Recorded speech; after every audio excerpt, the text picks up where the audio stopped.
The morning sun rises over the Norwegian coast, casting long shadows across the farmstead where Sven Gustafsson now spends his days. He is 8 years old, no longer the infant who was born into this world, but not yet the young man he will become. His childhood has been marked by the rhythms of farm life, the endless cycle of work and rest, of planting and harvesting. But in recent months, something has changed. A restlessness has taken root in his heart, a yearning for something beyond the familiar boundaries of his world. It begins with stories. The skalds and merchants who pass through Kaupang bring tales from distant lands, stories of great voyages and legendary warriors. Sven hears these stories wherever he can, lingering in the marketplace longer than his chores require, eavesdropping on conversations in the mead halls, asking endless questions of anyone who will listen. He learns of lands across the sea, of wealth beyond imagining, of battles fought and kingdoms conquered. His mother Astrid encourages this curiosity, telling him the old sagas in greater detail, painting vivid pictures of gods and heroes with her words. But his father Gustav watches with growing concern, sensing that his son's mind is drifting further and further from the farm. One autumn morning, Gustav makes a decision. He tells Sven that they will travel to Kaupang together, not for trade or supplies, but to see the ships. It is an unusual gesture, an acknowledgement that Gustav recognizes his son's fascination and perhaps an attempt to channel it in a productive direction. They leave before dawn, walking the familiar path that leads from their farm toward the bustling harbor town. Ingrid begs to come along, but Astrid holds her back, sensing that this journey is meant for father and son alone. The walk takes several hours. As they draw closer to Kaupang, the landscape begins to change. The isolated farmsteads become more frequent, eventually giving way to a small settlement of craftspeople and traders. The smell of the sea grows stronger, carried on the wind from the coast. Sven's heart begins to race as they crest a final hill and the harbor comes into view. What he sees takes his breath away. The harbor of Kaupang is a sight that no amount of storytelling could have prepared him for. It is a riot of activity and color, a place where the normal rules of the world seem to be suspended. Dozens of ships are anchored in the harbor or pulled up on the beach. Some are small fishing boats, practical vessels designed for the coastal waters, but others are something entirely different. These are the longships, the vessels that carry Viking warriors across the seas to distant lands. They are sleek and deadly, their hulls painted in bright colors, their prows carved into the shapes of dragons and serpents. Their sails are striped in red and white and blue, and they snap in the wind like the wings of great birds. Sven stands transfixed, unable to look away. His father places a hand on his shoulder, and for a moment Gustav seems to understand something of what his son is feeling. They walk down toward the harbor, moving through crowds of merchants and sailors, past piles of goods waiting to be loaded or unloaded. The sounds and smells overwhelm Sven's senses. There is the creak of wood and rope, the calls of merchants hawking their wares, the laughter and curses of sailors. There is the smell of salt water and tar, of fish and animal hides, of spices from distant lands. They approach one of the largest longships, a magnificent vessel that seems to embody all the power and majesty of the Viking world. The ship is being prepared for a voyage, its crew working methodically to load supplies and check the rigging. A man stands at the bow, surveying the work with a critical eye. He is tall and broad-shouldered, with a scarred face and a missing tooth that is visible when he smiles. His name is Bjorn, and he is a seasoned Viking warrior who has participated in raids from the coast of England to the rivers of Francia. Gustav knows Bjorn from previous encounters in Kaupang. The two men exchange greetings, and Gustav explains that he has brought his son to see the ships. Bjorn's weathered face breaks into a grin, and he invites them aboard. Sven's eyes widen in wonder as he steps onto the deck of the longship for the first time. The vessel is both larger and smaller than he expected. Larger in its overall presence, in the way it dominates the harbor and commands respect. Smaller in its actual dimensions, a lean and efficient design that prioritizes speed and maneuverability over comfort or space. Bjorn shows them around the ship, explaining its construction and its capabilities. He points out the shield rack that runs along the sides of the vessel, where warriors' shields are mounted to provide both protection and intimidation. He shows them the oars that are used when the wind is not favorable, explaining how the ship can be rowed up rivers and into shallow harbors where larger vessels cannot go. He demonstrates the steering oar, a large paddle at the stern that is used to control the ship's direction. He explains how the sail can be adjusted to catch the wind from different angles, allowing the ship to sail not just before the wind, but at angles to it as well. Sven absorbs every detail, asking questions with an intensity that surprises both his father and Bjorn. He wants to know how fast the ship can travel, how many men it can carry, how much cargo it can hold. He wants to understand the principles of navigation, how sailors find their way across the open sea when there are no landmarks to guide them. He asks about the destinations the ship has visited, the battles that have been fought, the treasures that have been won. Bjorn answers his questions with patience and good humor, clearly impressed by the boy's intelligence and his genuine interest. As they tour the ship, Sven begins to understand something fundamental about the world.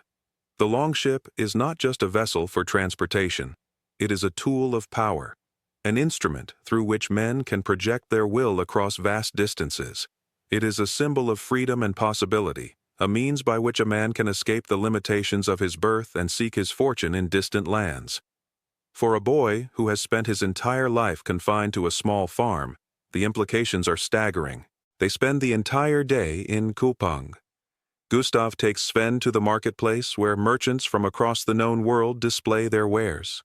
There are furs from the frozen north, silk from distant lands to the east, spices that smell exotic and mysterious, amber that glows with an inner light. There are weapons and armor, tools and household goods, everything that a man might need to survive and prosper. Sven watches the merchants haggle and negotiate, beginning to understand the complex web of trade that connects the Viking world to the wider world beyond. As the sun begins to set, casting long shadows across the harbor, Gustav and Sven begin their journey home. They walk in silence for much of the way, each lost in their own thoughts. But as they approach the farm, Gustav speaks. He tells Sven that what he has seen today is real, that the ships are real, that the adventures are real. But he also warns his son that the life of a Viking warrior is not a life of constant glory and treasure. It is a life of hardship and danger, of cold and hunger, of the constant threat of death. He tells Sven that many men who set out on these ships do not return. He tells him that those who do return are often changed, bearing scars both visible and invisible. Sven listens to his father's words, but they do not diminish his fascination. If anything, they increase it. The danger and the hardship only add to the appeal, transforming the image of Viking life from a romantic fantasy into something more real and more compelling. He understands on some level that his father is trying to discourage him, trying to steer him back toward the security of farm life. But the seed has been planted, and it is already beginning to grow. In the weeks that follow, Gustav begins to teach Sven the skills that a warrior would need. He fashions a wooden sword and shield for his son, scaled down to fit a child's size. He teaches Sven the basic stance of a warrior, how to hold the shield to protect his body, how to swing the sword with power and control. He teaches him the importance of balance and footwork, how a warrior's strength comes not just from his muscles, but from his understanding of leverage and geometry. These lessons take place in the early mornings and late evenings when the day's farm work is done. Sven practices with a dedication that surprises his father. He is not a natural athlete, not blessed with the kind of explosive power that some boys possess. But he is intelligent and persistent, and he approaches the training with the same analytical mindset that he brings to everything else. He studies his father's movements, trying to understand the principles behind them. He experiments with different techniques, learning through trial and error what works and what does not. Gustav is a patient teacher, but he is also realistic. He knows that his son will never become a great warrior through training on a farm.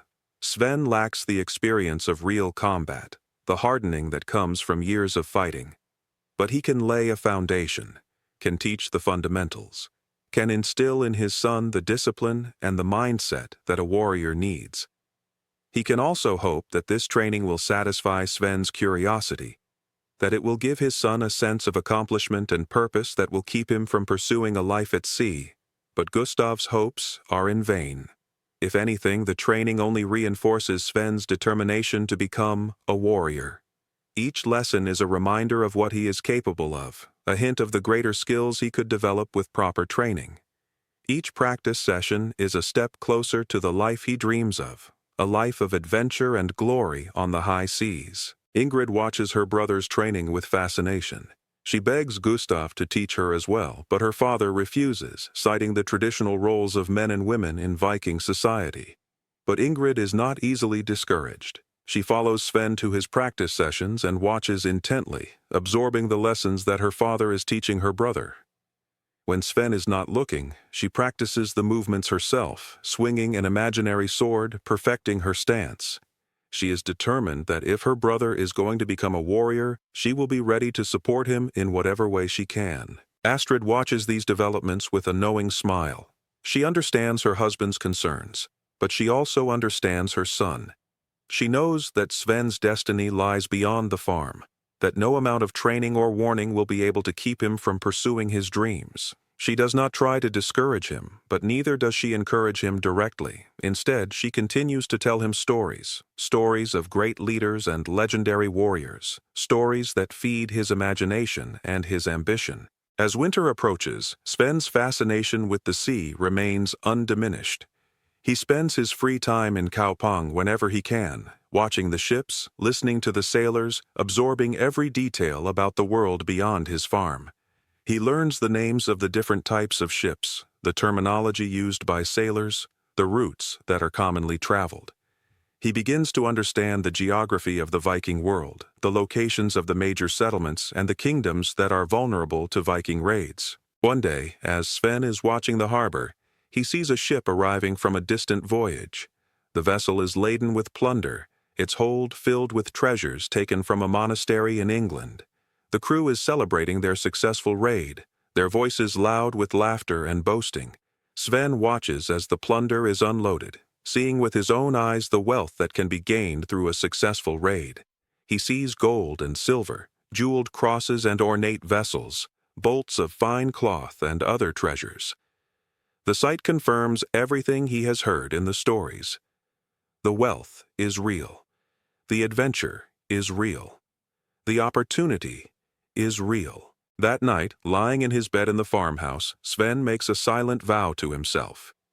He will become a warrior. He will sail across the sea to distant lands. He will participate in raids and battles. He will win glory and treasure. He will write his own saga, a story that will be told for generations. He does not know how he will accomplish these things, does not know when he will begin his journey. But he knows, with a certainty that goes beyond logic or reason, that this is his destiny. The call of the sea is too strong to resist. The farmer's son has heard the siren song of adventure, and he will spend the rest of his life answering that call. As episode 2 comes to a close, Sven is still a child, still bound by the routines and responsibilities of farm life, but something fundamental has changed within him. He is no longer content with the life that has been laid out for him. He is no longer satisfied with the prospect of inheriting his father's farm and living out his days in the same place where he was born. He has glimpsed a larger world, a world of possibility and danger, of glory and treasure. And he knows that he must find a way to reach that world, no matter what obstacles stand in his way. Gustav senses this change in his son, and it troubles him deeply. He knows that he cannot prevent Sven from pursuing his dreams, but he also knows that the life of a Viking warrior is a hard and often short one. He worries about his son's future, about the dangers that await him in the wider world. But he also recognizes that his son has inherited something from him, a strength and a determination that cannot be denied. All he can do is continue to teach his son the skills he will need to survive and hope that those skills will be enough to keep him alive in the dangerous world that he is determined to enter. Ingrid, watching her brother with adoring eyes, makes her own silent vow. Whatever path her brother chooses, she will support him. If he becomes a warrior and sails across the seas, she will wait for him and celebrate his victories. If he falls in battle, she will preserve his memory and tell his story to future generations. She is his sister, his first follower, his first believer. And she will stand by him, no matter what the future holds. Gustav sees in his son a hunger that cannot be satisfied by farm life. He recognizes the signs, having seen them in other young men. Some have become great warriors, their names remembered in sagas. Others have died in their first raid, forgotten within a generation. Yet Gustav continues to teach, showing Sven not just combat techniques but mental discipline. He teaches his son to remain calm under pressure, to respect his opponents, to understand that courage is not the absence of fear. These lessons resonate deeply with Sven. He understands that his father is trying to prepare him for a world far more dangerous than the sagas suggest. While his determination to become a warrior does not waver, his respect for his father grows. The marketplace of Kaupang becomes Sven's second home. He spends every moment he can spare there, watching the merchants and traders, learning about the goods that are bought and sold, understanding the complex web of commerce that connects the Viking world to the wider world. He learns that wealth is not just something that is taken through raids and plunder. It is also something that is created through trade, through the exchange of goods between different peoples and different lands. He observes the merchants carefully, noting how they negotiate and assess quality. He watches as they form partnerships and pool resources. He begins to understand that successful merchants are not those with the most goods, but those with the best information. This knowledge will serve Sven well. He begins to understand that success in the Viking world is not just about military prowess, but about intelligence and strategic thinking. Sven also notices the role that women play in the marketplace. He sees women who are merchants in their own right, who control their own businesses. He sees women like his mother, valued for their intelligence and wisdom. During this period, Sven develops a more sophisticated understanding of the political landscape. He learns about the different jarls and kings who control various regions, about their alliances and rivalries. He begins to understand that the Viking world is not unified but a collection of competing powers. He hears stories about Earl Einar, the most powerful Viking leader in the region around Kaupang. Einar is a man of legendary strength and cunning, a warrior who has built his power through a combination of military victories and shrewd political maneuvering. Sven becomes fascinated by Einar, seeing in him a model of what a successful Viking leader should be. He begins to dream not just of becoming a warrior, but of becoming a leader like Einar, a man whose name is spoken with respect and fear throughout the Viking world. As the winter of Sven's 8th year approaches, he has been transformed by his experiences in Kaupang. He is no longer simply a farm boy with romantic notions about adventure. He is becoming a young man with a sophisticated understanding of the world, with a clear vision of what he wants to achieve, and with the determination to do whatever it takes to achieve his goals. The Call of the Sea has become more than just a romantic fantasy. It has become a driving force in his life, a purpose that gives meaning to everything he does. His parents watch this transformation with mixed emotions. Astrid is proud of her son's intelligence and his ambition, but she also worries about the dangers that lie ahead. Gustav is troubled by the changes he sees in his son, but he also recognizes that resistance is futile. The best he can do is continue to teach Sven the skills and the wisdom that might help him survive in the dangerous world that he is determined to enter. Ingrid, now 5 years old, has become even more devoted to her brother. She follows him everywhere, watching his training sessions, listening to his stories about Kaupang, absorbing his dreams and ambitions as if they were her own. She is too young to fully understand the implications of what her brother is planning, but she understands enough to know that something important is happening, that her brother is on the verge of great things. She is determined to be part of his journey in whatever way she can.